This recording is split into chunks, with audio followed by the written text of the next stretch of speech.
Hello students, myself C Dimpdangi. आज हम लोग S A 705 modification to the opinion in the independent auditor's report करेंगे। अब जब हम लोग ने वो पढ़ा था एस ए 700, तो उसमें हम लोग ने अनमॉडिफाइड ओपिनियन की बात की थी। मीन्स जब ऑडिटर क्लीन रिपोर्ट इशू कर रहा था। अब एस ए 705 में हम लोग मॉडिफाइड ओपिनियन के बारे में बात करेंगे। मॉडिफाइड ओपिनियन कब वो इश्यू करेगा? जब उसे लगता है कि, तो यहाँ पे objective to express clearly modified opinion on financial statement that is necessary when. कब नेसेसरी होता है कि मॉडिफाइड ओपिनियन में इश्यू करूं? जब ऑडिटर क्या कंक्लूड करता है कि based on audit evidence obtain that financial statements as a whole are not free from material misstatement. उसको लगता है कि कोई भी मिस स्टेटमेंट जो कि मटेरियल है वो फाइनेंशियल स्टेटमेंट फ्री नहीं है मटेरियल मिस स्टेटमेंट से। जब ये कब बोल सकता है? जब उसने ऑडिटर ने SAE ऑब्टेन किया होगा, sufficient and appropriate audit evidence अगर उसने ऑब्टेन किया है और उसके बेसिस में वो बोल रहा है कि ये फाइनेंशियल स्टेटमेंट में मटेरियली मिस स्टेटमेंट है, मटेरियल मिसस्टेटेड है वो, या फिर ऑडिटर SAE ऑब्टेन ही नहीं कर पाया है जिससे वो कंक्लूड करे कि ये फाइनेंशियल स्टेटमेंट फ्री है कि नहीं, तब वो दो केस में वो मॉडिफाइड ओपिनियन इशू करेगा। तो इस ऐसे deals with how auditor form and content of auditor report is affected when auditor expresses a modified opinion। तो ये हम लोग को ये ऐसे बताएगा कि आपको किस तरह से अपना ऑडिट रिपोर्ट इशू करना है जब आप एक मॉडिफाइड ओपिनियन इशू कर रहे हैं। तो मॉडिफाइड ओपिनियन कौन कौन से हो सकते हैं? एक हो सकता है एडवर्स, एक हो सकता है क्वालिफाइड एंड तीसरा हो सकता है डिस्क्लेमर। ये तीन टाइप के मॉडिफाइड ओपिनियन एक ऑडिटर इशू कर सकता है। अब ये कौन सा इशू करना है ये डिपेंड करेगा दो केसेस के ऊपर। कौन कौन से केसेस होंगे जो वो डिटरमाइन करेंगे कि हम लोग को एडवर्स ओपिनियन इशू करना है या फिर डिस्क्लेमर या फिर क्वालिफाइड। तो वो दो चीजों पे डिपेंड होता है। एक तो कितना परवेसिव है auditor judgement about pervasiveness of effect और possible effect of matter on financial statement. एक तो परवेसिव पे डिपेंड होता है और एक है nature of the matter giving rise to modification, that is whether financial statements are materially misstated और in case of ability to obtain sufficient and appropriate audit evidence may be materially misstated. दो चीजें पे depend होता है। एक है कि या तो आप sufficient and appropriate audit evidence obtain कर पाए या नहीं ऑब्टेन कर पाए, और एक है कितना परवेसिव है वो फाइनेंशियल स्टेटमेंट में। अब परवेसिव का मीनिंग क्या है कि कितना वो ऑक्यूपाई कर रहा है फाइनेंशियल स्टेटमेंट को। तो परवेसिव भी डिपेंड कर, मतलब ये बताता है कि कितना वो मैटर एक फाइनेंशियल स्टेटमेंट पे अफेक्ट कर रहा है, वो मैटर कितना है, वो कितना पोर्शन है फाइनेंशियल स्टेटमेंट का। तो हम लोग परवेसिव के बारे में बात करें तो अब परवेसिव का मतलब क्या होता है? Term use to describe effect on financial statement. वो जो मैटर जो हम लोग को जिसमें हमने ऑडिट एविडेंस ऑब्टेन किया है या फिर हमने जिसके ऊपर ऑडिट एविडेंस ऑब्टेन नहीं कर पाए हम लोग, ऑफ मिस स्टेटमेंट और possible effect on financial statement of miss statement.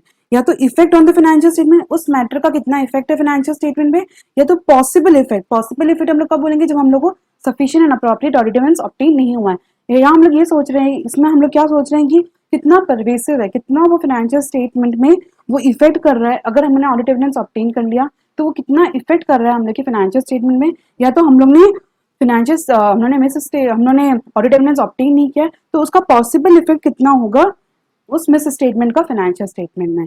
तो वो हम लोग वो देखेंगे कितना इफेक्ट है उसका फाइनेंशियल मैटर का फाइनेंशियल स्टेटमेंट्स में, that are undetected due to inability to obtain sufficient appropriate audit evidence. Means effect on financial statement of misstatement या फिर possible effect on financial statement of misstatement that are undetected due to inability to obtain sufficient appropriate audit evidence। pervasive effect on financial statement are those that in auditor's judgment, वो auditor के judgement पे depend होता है कि ये जो matter है ये पूरा फाइनेंशियल स्टेटमेंट में फैला है कि नहीं। तो कैसे डिटरमाइन करेगा वो? Not confined to specific element, एक पर्टिकुलर अकाउंट या फिर कोई आइटम ऑफ फाइनेंशियल स्टेटमेंट में वो कन्फाइन नहीं है, वो ऑक्यूपाई नहीं करके रखा है, वो ज्यादातर पूरा फाइनेंशियल स्टेटमेंट में बिखरा पड़ा है।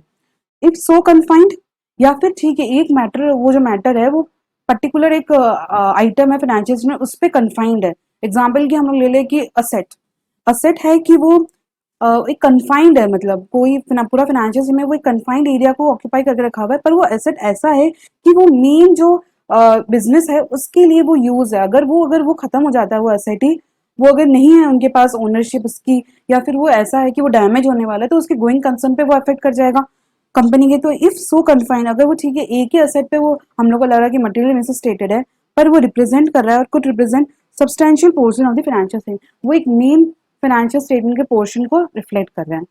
इन रिलेशन टू डिस्क्लोजर, अगर कोई डिस्क्लोजर की बात करें तो fundamental to user understanding of the financial statement, या फिर गोइंग कंसर्न की बात कर सकते हैं। वो लोग ने अगर गोइंग कंसर्न अजाम्पशन को उसने डिस्क्लोज नहीं करके रखा है, अगर उन्होंने फॉलो नहीं करके रखा वो और उन्होंने डिस्क्लोजर नहीं दिया, तो ये बोल सकते हैं कि पूरा फाइनेंशियल स्टेटमेंट ही पूरा खराब है। अब जब ऑडिटर बोलता है कि परवेसिव इफेक्ट है, मीन्स फाइनेंशियल स्टेटमेंट ही पूरा उसकी तरफ से गलत बना है। तो हम लोग ये बोल सकते हैं कि कितना परवेसिव है वो मैटर फाइनेंशियल स्टेटमेंट में। या तो हम लोग ने और एक क्या है, एक तो वो परवेसिवनेस चेक करेगा, pervasiveness of the effect, means अगर उसने ऑडिट एविडेंस ऑब्टेन कर लिया है तो ऑडिट एविडेंस ऑब्टेन करने के बाद वो बोल सकता है कि कितना इफेक्ट है उस मैटर का फाइनेंशियल स्टेटमेंट में। या तो उसने ऑडिट एविडेंस अगर ऑब्टेन नहीं किया तो वो सोच रहा है कितना पॉसिबल इफेक्ट होगा, वो जो मैटर जो मैं छोड़ रहा हूँ जिसका मेरे को ऑडिट एविडेंस ऑब्टेन नहीं हो रहा उसका फाइनेंशियल स्टेटमेंट में कितना इफेक्ट पड़ेगा। पहले तो वो इफेक्ट दिखेगा, परवेसिवनेस दिखेगा, और एक दिखेगा नेचर ऑफ द मैटर, वो क्या कौन सा मैटर है, वेदर फाइनेंशियल स्टेटमेंट्स या उसने ऑडिट एविडेंस ऑब्टेन किया है या नहीं किया है, एक वो उस पर डिपेंड करेगा। तो ये दोनों चीजों पे डिपेंड करेगा कि मुझे कौन सा ओपिनियन देना है। तो मॉडिफाइड ओपिनियन कौन कौन से सकते हैं, क्वालिफाइड, एडवर्स और डिस्क्लेमर, ये टाइप्स ऑफ द ओपिनियन है। और ये कौन सा मुझे देना है, ये दो चीजों को मैं ध्यान रख के मैं दूंगी, क्या या तो परवेसिव है या तो वो कौन सा ऑडिट एविडेंस ऑब्टेन किया है कि मैंने नहीं किया है। अगर हम बात करें एग्जाम्पल की बात करें तो एग्जाम्पल क्या ले सकते हैं हम लोग, एग्जाम्पल लेना हो तो एग्जाम्पल की जैसे ये पूरा फाइनेंशियल स्टेटमेंट है, ये बैलेंस शीट के बारे में बात करें तो फिर बैलेंस शीट और पीएनएल के बारे में बात करें तो जैसे मुझे बहुत सारे आइटम्स हैं यहाँ पर, और यहाँ पर भी बहुत सारे आइटम्स हैं। अगर मुझे कोई ऐसा इन्वेंट्री है, इन्वेंट्री में कुछ मटेरियल में से स्टेटमेंट नजर आया, तो मैं ऐसे और सबके लिए मुझे ऑडिट एविडेंस ऑब्टेन हो गए थे, मुझे खाली इन्वेंट्री पे मुझे ऑडिट एविडेंस जो ऑब्टेन हुआ है और ऐसा लग रहा है, और यहाँ पे ऑडिट एविडेंस मुझे ऑब्टेन हुआ है और मुझे ऐसा लगा कि इन्वेंट्री मिस स्टेटेड है, तो एक पर्टिकुलर कन्फाइंड एरिया में वो एलिमेंट एरिया को, कन्फाइंड एरिया को ऑक्यूपाई कर रखा है, पर वो ऐसा नहीं है कि वो पूरा हर जगह फैला हुआ है। तो हम लोग बोल सकते हैं कि हम लोग क्या करेंगे इसमें, यहाँ परवेसिव नहीं है वो आइटम, परवेसिव नहीं है, पर ये है कि कोई इन्वेंट्री है वो मटेरियली मिस स्टेटेड है, ऑडिट एविडेंस के थ्रू हम लोग को लग रहा है, तो हम लोग कौन सा ओपिनियन देंगे, क्वालिफाइड देंगे, हम लोग क्वालिफाइड ओपिनियन इसमें पास करेंगे। अगर ऐसा होता है कि कोई एसेट है वो सब्सटैंशियली पूरा बैलेंस शीट के 90% एरिया को कवर करके रखी हुई है और वो मिस स्टेटेड है और ऑडिट एविडेंस हम लोग को ऑब्टेन हो चुका है, तो हम लोग ये बोल सकते हैं कि हम लोग इसमें क्या करेंगे, एडवर्स ओपिनियन देंगे। जब हम लोग को लग रहा है कि परवेसिव इफेक्ट है पूरा फाइनेंशियल स्टेटमेंट में, प्लस वो क्या है कि वो पर्टिकुलर परवेसिव इफेक्ट है और ये हम लोग ऑडिट एविडेंस भी हम लोग ने ऑब्टेन कर लिया है, तो यहाँ पर हम लोग का एडवर्स ओपिनियन जाएगा। और ऐसा बात करें कि अगर फाइनेंशियल स्टेटमेंट वही बैलेंस शीट वगैरह देखा जाए और पीएनएल देखा जाए, तो यहाँ देखा कि हम लोगों ने बहुत सारे आइटम्स में हम लोगों ने ऑडिट एविडेंस ऑब्टेन कर लिया, पर एक पर्टिकुलर आइटम है जैसे इन्वेंट्री की बात करिए तो इस पे हम लोग को कोई ऑडिट एविडेंस ऑब्टेन ही नहीं हुआ है, तो इस पे मैं ओपिनियन तो फ्रेम नहीं कर सकती हूँ। तो यहाँ पर मेरा क्या है कि मैंने एक पर्टिकुलर आइटम के ऊपर, और मैंने ये बता के रखा कि ये परवेसिव इफेक्ट भी नहीं है इस इन्वेंट्री का पूरे फाइनेंशियल स्टेटमेंट पे, तो परवेसिव नहीं है, प्लस ये आइटम के ऊपर मुझे कोई sufficient and appropriate audit evidence obtain ही नहीं हुआ है, तो मैं यहाँ पे क्या करूंगी, क्वालिफाइड ओपिनियन पास करूंगी। मैं ऐसे बोलूंगी कि इस आइटम को छोड़ के जो दूसरा आइटम है वो fair and true and fair view मुझे पूरा फाइनेंशियल स्टेटमेंट दे रहा है, पर ये पर्टिकुलर आइटम में आई कांट गिव एनी ओपिनियन, मैं कोई ओपिनियन इस पे दे नहीं सकती हूँ। अगर ऐसा होता है, वो मैंने एसेट के बारे में बात की आपसे कि एसेट जो 90% ऑक्यूपाई करके रखी है फाइनेंशियल स्टेटमेंट को, और उसी पे मुझे कोई ऑडिट एविडेंस ही ऑब्टेन नहीं हुआ, ऑडिट एविडेंस और नॉट ऑब्टेन, प्लस मुझे लग रहा है कि ये परवेसिव भी है, पूरे फाइनेंशियल स्टेटमेंट को ये मोस्टली ऑक्यूपाई करके रखा हुआ है, तो मैं यहाँ पे क्या करूंगी, डिस्क्लेमर ऑफ ओपिनियन दूंगी। मीन्स मैं ये बोल रही हूँ कि मैं ये फाइनेंशियल स्टेटमेंट पे कोई ओपिनियन मैं फ्रेम नहीं कर सकती हूँ, बिकॉज मुझे कोई ऑडिट एविडेंस ही ऑब्टेन नहीं हुए हैं, ताकि मैं इस पे अपना ओपिनियन दूं। तो इस तरह से दो चीजों को देख के हम लोग डिसाइड करते हैं कि एडवर्स ओपिनियन जाएगा या क्वालिफाइड जाएगा, या फिर हम लोग का क्वालिफाइड डिस्क्लेमर या फिर एडवर्स ओपिनियन हम लोग के जाएंगे। तीनों ओपिनियन में से कौन कौन से ओपिनियन हम लोग के जाएंगे। तो ये इलास्ट्रेशन का बता के रखा हुआ है कि financial statements are materially misstated. Financial statement क्या है कि मटेरियली मिसस्टेटेड है। तो यहाँ पर क्या है कि हम लोगों ने यहाँ पर ऑडिट एविडेंस ऑब्टेन किया और हम लोग कंक्लूड कर रहे हैं कि फाइनेंशियल स्टेटमेंट्स में मटेरियल मिसस्टेटेड है। पर यहाँ material but not pervasive. Material तो है, मटेरियलिटी किस पर डिपेंड करता है कि हम लोग के प्रोफेशनल जजमेंट पे डिपेंड होता है और एंटिटी के ऊपर भी डिपेंड होता है। कहीं पे कोई आइटम मटेरियल हो सकता है, कहीं पे कोई आइटम मटेरियल नहीं हो सकता। 100 करोड़ की बैलेंस शीट के अंदर अगर कोई इन्वेंट्री है वो खाली 10,000 की है, तो इसमें कितना भी मिस स्टेटमेंट हो जाए, मैं ये नहीं बोल सकती हूँ कि ये मटेरियल है। मीन्स अगर इसको आप कोई एंटिटी इसको मिस स्टेटमेंट भी कर देती है तो इतना ये 100 करोड़ की बैलेंस शीट पे कोई इसका इफेक्ट नहीं पड़ेगा। तो कोई ये ठीक नहीं रहेगा कि मैं एंटिटी को सब यूजर्स को बताऊं कि यहाँ पर 10,000 के आइटम पे ये मिस स्टेटमेंट है। इसलिए मुझे ऑब्वियसली ऑडिटर को मटेरियल लेके चलना पड़ता है कि कोई आइटम मटेरियल है कि नहीं, वही वो यूजर्स को बताता है। तो मटेरियलिटी चेक करना बहुत इंपॉर्टेंट है। तो मटेरियल है कि नहीं वो देखिएगा, यहाँ पर तो मटेरियल है बट परवेसिव नहीं है। फाइनेंशियल स्टेटमेंट उसको ऑडिट एविडेंस ऑब्टेन हुआ है तो वहाँ क्या क्वालिफाइड ओपिनियन पास करेगा। मटेरियल और परवेसिव दोनों है, एडवर्स ओपिनियन, और यहाँ उसने ऑडिट एविडेंस ऑब्टेन नहीं कर पाया है। मटेरियल है वो इन्वेंट्री, मैंने बताया था आपको इन्वेंट्री पे वो उसने ऑडिट एविडेंस ऑब्टेन नहीं कर पाया तो वहाँ क्वालिफाइड ओपिनियन देगा। और बाकी में अगर वो ओपिनियन ही फॉर्म नहीं कर पा रहा है और मटेरियल एंड परवेसिव है तो वो डिस्क्लेमर ऑफ ओपिनियन देके बोलेगा कि I can't give any opinion. अब आता है कि circumstances when a modification to the auditor's report is required. कब मॉडिफिकेशन जरूरी होता है? Modify the opinion in the auditor's report when auditor conclude करता है कि based on audit evidence obtain financial statements as a whole are not free from material mistake. ये मैंने आपको पहले बताया, एक तो आप ऑडिट एविडेंस ऑब्टेन करो या फिर ऑडिट एविडेंस आप ऑब्टेन नहीं कर पा रहे हो। ऑडिट एविडेंस ऑब्टेन करने के बाद आप कंक्लूड कर रहे हो कि फाइनेंशियल स्टेटमेंट्स फ्री नहीं है मटेरियल मिस स्टेटमेंट से, या फिर आप ऑडिटर ऑब्टेन ही नहीं कर पा रहा है ऑडिट एविडेंस ताकि वो कंक्लूड करे कि जो फाइनेंशियल स्टेटमेंट्स है वो फ्री है from material miss statement.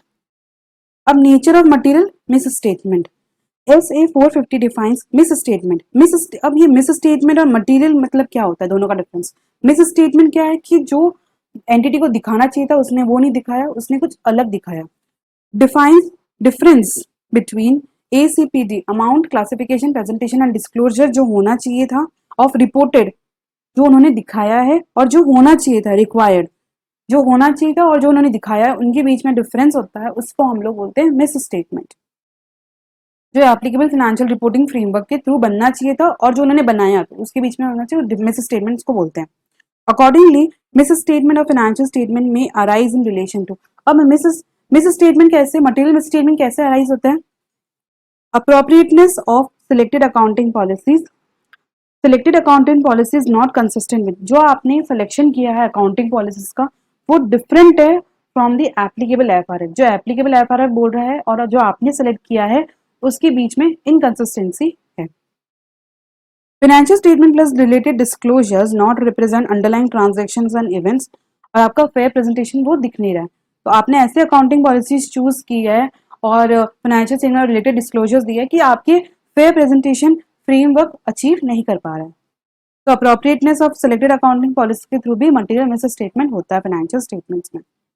Application of selected accounting policies, जो आपने सिलेक्शन किया अकाउंटिंग पॉलिसी उसको आपने ठीक से अप्लाई नहीं किया है। When management not apply selected policies consistently with the FRF, जैसा एफआरएफ में बोला है आपने उसको अलग तरीके से आपने अप्लाई किया है। Plus not apply consistently between periods और to similar transactions and events, consistently आपने अप्लाई नहीं किया है सेम पीरियड में भी, बिटवीन पीरियड्स अलग अलग पीरियड में आपने ठीक से अप्लाई नहीं किया। Due to the method of application unintentional error in application, in errors आ रही है एप्लीकेशंस के अंदर। अप्रोप्रिएटनेस और adequacy of disclosures, financial statement not disclose all disclosures, सब डिस्क्लोजर दिखा नहीं रहा है। Disclosure in financial statement not represent in accordance with the applicable financial reporting framework, या तो आप सब डिस्क्लोजर इंक्लूड नहीं कर रहे हो या फिर आप जब इंक्लूड कर रहे हो एप्लीकेबल एफआरएफ के अकॉर्डिंग नहीं कर रहे हो। Financial statement not provide disclosure necessary to achieve fair presentation, तो इसके इन मैटर्स के थ्रू इन जो भी ये दिए हुए हैं मैटर्स, इनके थ्रू आप इसके through material misstatement financial statement arise होते हैं। Nature of inability to obtain sufficient appropriate audit evidence. आप कब बोल सकते हो कि सफिशिएंट अप्रोप्रिएट ऑडिट एविडेंस हम लोग को ऑब्टेन ही नहीं हुआ है? किस किस कौन कौन से रीजंस आ सकते हैं आपके जब आप ऑडिट कर रहे हो तब? Inability to obtain sufficient appropriate audit evidence also refer to the limitation on the scope may arise from circumstances जो कि beyond control of the entity. Example, entities अगर रिकॉर्ड्स वगैरह ही जल जाते हैं तो फिर आप कैसे ऑडिट एविडेंस ऑब्टेन करोगे? Accounting records of significant component seized indefinitely by the government authority. Seized हो गए हैं आपके रिकॉर्ड्स वगैरह by the government.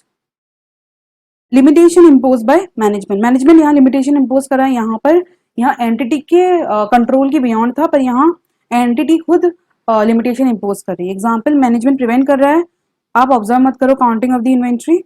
Management prevent auditor from requesting external confirmation. तो आप फिर डेटर वगैरह पे आप कैसे ऑडिट एविडेंस ऑब्टेन करोगे? फिर आता है कि circumstances relating to the nature of the और timing of the auditor's work के through. Entity required to use equity method of accounting for an associated entity. An auditor is unable to obtain sufficient appropriate audit evidence about laters associated का जो हम लोग की entity को हम लोग को जो इक्विटी मेथड अप्लाई करना था, पर उसको सफिशिएंट अप्रोप्रिएट ऑडिट एविडेंस मिला ही नहीं एसोसिएटेड फाइनेंशियल इंफॉर्मेशन को लेके, या फिर timing of the auditor appointment such that unable, वो ऑब्जर्व ही नहीं कर पाए। उसका अपॉइंटमेंट उस समय हुआ था जब वो फिजिकल इन्वेंट्री को ऑब्जर्व ही नहीं कर पाया था, तो वो उस पर कैसे वो अपना ओपिनियन देगा? Auditor determine that performing substantive procedure alone not sufficient but entities controls not effective. वो बोल रहा है कि सब्सटेंसिव प्रोसीजर कभी कभी ऐसे लिखा रहते हैं, क्वालिटी कंट्रोल रहते हैं फर्म्स के अंदर, वो बोलते हैं कि कंट्रोल्स पे आपको मतलब कंट्रोल्स पे इफेक्टिव होना चाहिए तभी आप आगे बढ़ सकते हो, पर ऐसा नहीं है। यहाँ पर क्या हो रहा है कि एंटिटी के कंट्रोल ही वीक है, तो वो आगे ही नहीं बढ़ पा रहा ऑडिटर। तो ये उसके नेचर और वर्क के पर डिपेंड सर्कमस्टेंसेस है, कुछ nature and timing of the auditor's work के ऊपर, जो कि एक लिमिटेशन ऑन स्कोप लेके आ जाता है। Inability to perform specific procedure is not a limitation. ऐसा नहीं कि वो बोलते कि मेरे से तो ये मेरे को ये मैं कर ही नहीं पा रहा हूँ, कोई परफॉर्म नहीं कर पा रहा हूँ प्रोसीजर, तो ये हम लोग लिमिटेशन नहीं मान सकते। अगर वो जो काम वैसे नहीं करके दूसरे तरह से आप कर सकते थे, तो आप ऐसा नहीं बोल सकते हो कि वहाँ लिमिटेशन एंड स्कोप आ गया था। अगर आपको दूसरा कोई प्रोसीजर मिल जाता है तो आप वो कर सकते हो। Determining the type of modification to the auditor's report में क्वालिफाइड दूं, डिस्क्लेमर दूं या एडवर्स ओपिनियन देना है, कैसे पता पड़ेगा? क्वालिफाइड कब देते हैं हम लोग? ये पढ़ लिया हम लोग ने, express qualified opinion when having obtain SAEE. यहाँ क्वालिफाइड ओपिनियन उन्होंने क्या दे रहे हैं? जब उन्होंने ऑब्टेन किया है एस ऑडिट एविडेंस और यहाँ ऑब्टेन नहीं किया है। ऑब्टेन किया ऑडिट एविडेंस, हम लोग बोल रहे हैं कि मिस स्टेटमेंट इंडिविजुअली और एग्रीगेट आर मटीरियल और परवेसिव नहीं है। मटीरियल तो है पर परवेसिव नहीं है। और यहाँ क्या है कि unable to obtain sufficient appropriate audit evidence, पर हम लोग का क्या है कि on which to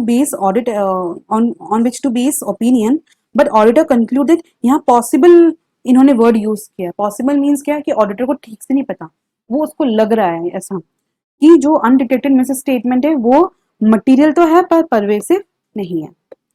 adverse opinion कब देता है? जब उसको ऑडिट एविडेंस ऑब्टेन हुआ है पर प्लस वो क्या बोलता है कि परवेसिव इफेक्ट है। यहाँ वो ऑडिट एविडेंस ऑब्टेन किया है और उसको लगता है कि वो मटेरियल भी है और साथ में परवेसिव भी है। डिस्क्लेमर कब देता है? वो अनेबल, जब वो ऑडिट एविडेंस ऑब्टेन नहीं कर पाता है और वो जब बोलता है कि वो मटेरियल है प्लस परवेसिव भी है। Consequences of inability to obtain SAAE due to management imposed limitation after auditor has accepted the engagement. अब यहाँ बोल रहा है कि आपको क्या करना है कि मैनेजमेंट अगर लिमिटेशन इम्पोज कर रहा है आपके ऊपर, जब आपने एंगेजमेंट होने के बाद वो ऐसी लिमिटेशन इम्पोज कर, पहले होगा तो आप वैसे भी एक्सेप्ट ही नहीं करोगे उसको, पर अगर बाद में करता है तो आप क्या करोगे?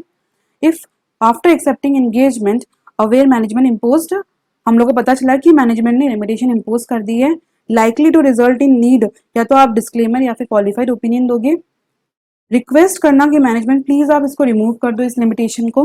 अगर मैनेजमेंट रिमूव नहीं करता है तो आप उनकी जो हेड है उनके पास जाओगे, टीसीडब्ल्यूजी के पास, और उनको और बोलेंगे कि determine whether possible to perform alternative procedure to obtain ऐसी, या ठीक है मैनेजमेंट लिमिटेशन तो इम्पोज कर रहा है कि ऐसे नहीं करना, क्या मेरे पास कोई दूसरा तरीका है क्या जिससे मैं उसके लिए ऑडिट एविडेंस ऑब्टेन कर सकूँ। ये सेम मैंने आपको ये ऊपर भी बोला था। तो यहाँ पर वो देखिएगा कि कोई ऑल्टरनेटिव ऑडिट प्रोसीजर है कि नहीं।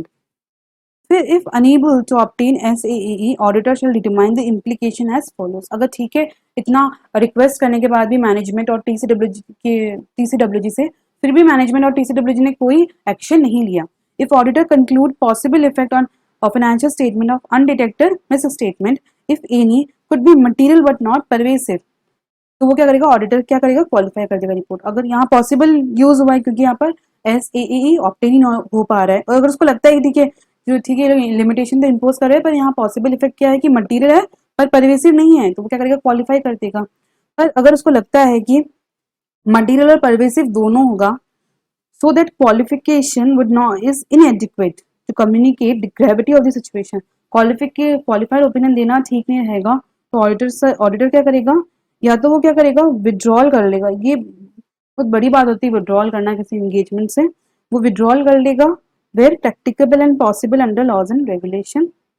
If withdrawal before issuing auditor report not practicable या डिस्क्लेम ओपिनियन कर सकता है, वो क्या करेगा, वो मटीरियल में परवेसिव है इसलिए वो क्या करेगा, डिस्क्लेम ओपिनियन पास कर देगा। अगर withdrawal before auditor report not possible है, अगर पॉसिबल है तो वो विड्रॉ कर लेगा। इफ विड्रॉ बिफोर विड्रॉइंग, ठीक है वो विड्रॉ करने का उसने सोचा है, ठीक है हाँ मैं विड्रॉ कर लेता हूँ, पर बिफोर विड्रॉइंग वो कम्युनिकेट करेगा टीसीडब्ल्यूजी को regarding miss statement identify during audit that gives rise to modification. When auditor concludes withdrawal necessary because of scope limitation, there may be professional, legal or regulatory requirement। या तो मुझे किसी और को report करना पड़ेगा, इसको देखना पड़ेगा कोई अदर रेगुलेटरी बॉडी वगैरह हो, उनको रिपोर्ट तो नहीं करना है, to communicate matters relating to the withdrawal to the regulatory और एंटिटीज ओनर, तो ये उसको देखना पड़ेगा विड्रॉल से पहले। अब यहाँ क्या बोल के रखा हुआ है, an auditor considered necessary to express adverse और claim opinion, auditor report not also include unmodified opinion with respect to same FRF on single financial statement or one or more specific elements, accounts और item। ऐसा नहीं कि आपने क्या किया, आपने तो एडवर्स या फिर डिस्क्लेमर ओपिनियन दे दिया पर किसी चीज के लिए आपने अनमॉडिफाइड ओपिनियन पास कर दिया, तो ये एक तो आप बोल रहे हो कि एडवर्स है और डिस्क्लेमर ओपिनियन, और एक आप जगह बोल रहे हो कि अनमॉडिफाइड ओपिनियन है फॉर अ पर्टिकुलर कोई एलिमेंट या फिर अकाउंट्स को लेके, ऐसा आपको नहीं बोलना है क्योंकि ये यूजर फिर कंफ्यूज जाएगा कि आप कभी बोल रहे हो कि एडवर्स ओपिनियन है और कभी आप किसी एलिमेंट्स या फिर कोई भी एरिया को लेके आप बोल रहे हो फाइनेंशियल स्टेटमेंट को कि ये अनमॉडिफाइड है, तो ऐसा आपको नहीं करना क्योंकि यहाँ कॉन्ट्राडिक्ट कर जाएगा, वुड कॉन्ट्राडिक्ट ऑडिटर्स एडवर्स या फिर डिस्क्लेमर ऑफ ओपिनियन, ये कॉन्ट्राडिक्ट कर जाएगा क्योंकि जो भी यूजर्स होंगे वो कंफ्यूज रहेंगे कि क्या बोल रहा है auditor. Example of reporting circumstances not contradict, कभी कभी होता है कि ठीक है वो कॉन्ट्राडिक्ट नहीं करता है, आप अलग अलग ओपिनियन दे सकते हो। कब दे सकते हो आप, expression of unmodified opinion on financial statement under given FRF and within same report, expression of adverse opinion on same financial statement under different FRF। अगर आप जैसे 2 FRF आप फॉलो कर रहे हो उसके अकॉर्डिंग 2 फाइनेंशियल स्टेटमेंट प्रिपेयर हो रहे हैं, तो आप अलग अलग जगह दो ओपिनियन दे सकते हो, एक जगह अनमॉडिफाइड तो दूसरा जगह adverse. Expression of disclaimer of opinion regarding results of operation and cash flows, and आप क्या कर सकते हो, आप डिस्क्लेमर ऑफ ओपिनियन दे सकते हो for the operation and cash flows को लेके, ऑपरेशन को और कैश फ्लोज को लेके आप डिस्क्लेमर ओपिनियन दे सकते हो, एंड अनमॉडिफाइड दे सकते हो इनके फाइनेंशियल पोजीशन को लेके। ये हमने ऐसे जब 510 किया था तो हमने देखा था। In this case auditor not expressed disclaimer of opinion on financial statement as a whole. यहाँ क्या हो रहा है कि ऑडिटर एक्सप्रेस नहीं कर रहा है डिस्क्लेमर ऑफ ओपिनियन पूरा फाइनेंशियल स्टेटमेंट को लेके, वो एक पर्टिकुलर खाली ऑपरेशन और कैश फ्लोज को लेके ही डिस्क्लेमर ऑफ ओपिनियन प्रेजेंट कर रहा है, अपना एक्सप्रेस कर रहा है ओपिनियन को। फिर आता है कि ठीक है आपने डिसाइड वगैरह कर लिया है कि आपको क्या देना है, मॉडिफाइड में भी क्या देना है आपको, क्वालिफाइड या फिर डिस्क्लेमर या फिर आपका एडवर्स, तो अब आप कैसे इसको रिपोर्ट में प्रेजेंट करेंगे, form and content of auditor's report when opinion is modified. See from full notes auditor opinion, qualified opinion, adverse opinion and disclaimer of opinion। Page number 9 में जाए तो क्या होगा, फुल नोट्स के पेज नंबर 9। कैसे क्या आपको करना है, कैसे ओपिनियन देना है, फॉर्म एंड कंटेंट क्या होगा, auditors opinion, when the auditor modifies the opinion the auditor shall use the heading, जो हमने ओपिनियन देखा था, ओपिनियन पैराग्राफ, तो उसमें आप क्या करोगे, क्वालिफाइड ओपिनियन लिख दोगे। ये होता है कि पहले आप ओपिनियन लिखते हो, फिर आप बताते हो कि बेसिस ऑफ ओपिनियन। ये पूरा फॉर्मेट होता है फाइनेंशियल स्टेटमेंट में, 2 पैराग्राफ भी ऐड होते हैं उसके अंदर। ओपिनियन में आप क्या करोगे, अगर आप क्वालिफाइड दे रहे हो तो क्वालिफाइड ओपिनियन लिख दोगे और नीचे बेसिस फॉर क्वालिफाइड ओपिनियन। ये आप ऐसे करके आप लिखोगे उसके अंदर ऑडिटर्स रिपोर्ट के अंदर। Qualified opinion, adverse opinion, disclaimer of opinion age appropriate for the opinion section. जो भी opinion section of the auditor's report होता है उसमें आप ऐसे लिखोगे। फिर क्वालिफाइड ओपिनियन में, when auditors expresses a qualified opinion due to material misstatement in the financial statement, the auditor shall state that in the auditor's opinion except for the effect of the matters described in the basis of the qualified opinion। इसमें क्या होता है कि आप qualified opinion जो paragraph होता है इसमें, और जो बेसिस में आप क्या बताते हो कि basis of for qualified opinion में आप बताते हो कि क्या प्रॉब्लम आई थी, कौन सा आइटम था जिसमें मुझे मिस स्टेटमेंट नजर आया था। तो आप जो क्वालिफाइड ओपिनियन दोगे तो उसमें आप कैसे क्या वर्डिंग्स लिखोगे, आप लिखोगे कि हम लोग के ओपिनियन, ऑडिटर्स का ओपिनियन ये है कि जो भी qualify basis for qualified opinion जो लिखा हुआ है उसको छोड़ के फाइनेंशियल स्टेटमेंट्स है, अगर फेयर प्रेजेंटेशन फ्रेमवर्क के थ्रू बने हैं तो financial statements are presently fairly in, या फिर वो ट्रू एंड फेयर व्यू दे रहा है in accordance with the applicable FRF. Means ऐसा बोल सकते हैं कि बेसिस में आप बताओगे कि क्या रीजन था क्वालिफाइड ओपिनियन का, पर आप ओपिनियन देते समय, क्वालिफाइड ओपिनियन देते समय आप ऐसे ऐसे बोलोगे कि एक्सेप्ट जो बेसिस फॉर क्वालिफाइड ओपिनियन लिखा है उसको छोड़ के हम लोग का जो फाइनेंशियल स्टेटमेंट है वो ट्रू एंड फेयर व्यू दे रहा है। और अगर वही कंप्लायंस फ्रेमवर्क है तो आप ये बोलोगे कि financial statements are prepare in accordance with the applicable financial reporting framework. When the modification arises from an inability to obtain sufficient and appropriate audit evidence, the auditor shall use the corresponding phrase। Same वो जो effect की जगह आप क्या use करोगे, possible effect.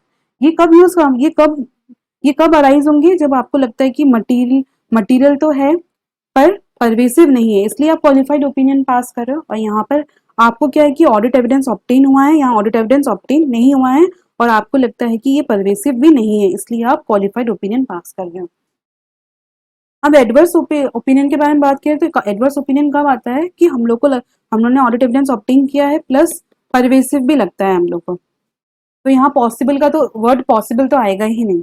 When the auditor expresses an adverse opinion, the auditor shall state that in the auditor's opinion, because of the significance of the, ये direct वो refer कर देगा उसको, वो जो basis of the adverse opinion section of the paragraph है direct उसको refer करके बोलेगा कि बिकॉज उसकी वजह से financial statements true and fair view नहीं दे रहे हैं, या फिर अगर कंप्लायंस फ्रेमवर्क है तो financial statements are not prepared in all material aspects in accordance with the applicable FRF।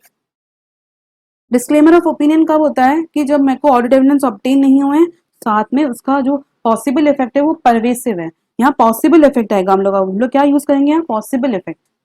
When the auditor disclaims an opinion due to inability to obtain SAE, auditor shall state that the auditor does not express an opinion। यहाँ पर वो बताएगा कि मैं opinion ही express नहीं कर रहा हूँ।